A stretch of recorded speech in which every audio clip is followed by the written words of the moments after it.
நரசிம்மர் ஹிரண்யகசிபுவை கொன்ற பிறகு என்ன ஆனார் தெரியுமா? முதலில் அவர் தனது உண்மையான வடிவமான விஷ்ணுவாக மாறி வைகுண்டத்திற்கு திரும்பினார்.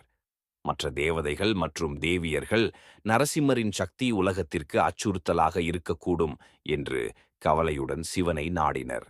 சிவபெருமான் தனது வடிவமான வீரபத்திரரை நரசிம்மரை தணிக்க அனுப்பினார். ஆனால் நரசிம்மர் வீரபத்திரரை தோற்கடித்து துரத்திவிட்டார். பின்னர் அவர் ஷரபாவின் வடிவத்தை எடுத்து நரசிம்மருடன் 18 நாட்கள் போரிட்டார். இந்த போரில் நரசிம்மர் காயமடைந்தார், மேலும் தனது உடலை விட்டு வெளியேற முடிவு செய்தார். அவர் சிவன் தனது உண்மையான வடிவத்தை மீண்டும் பெறும்படி பிரார்த்தித்தார்.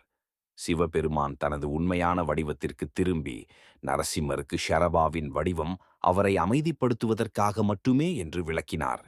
பின்னர் நரசிம்மர் விஷ்ணுவின் வடிவத்தில் தோன்றி வைகுண்டத்திற்கு திரும்பினார்.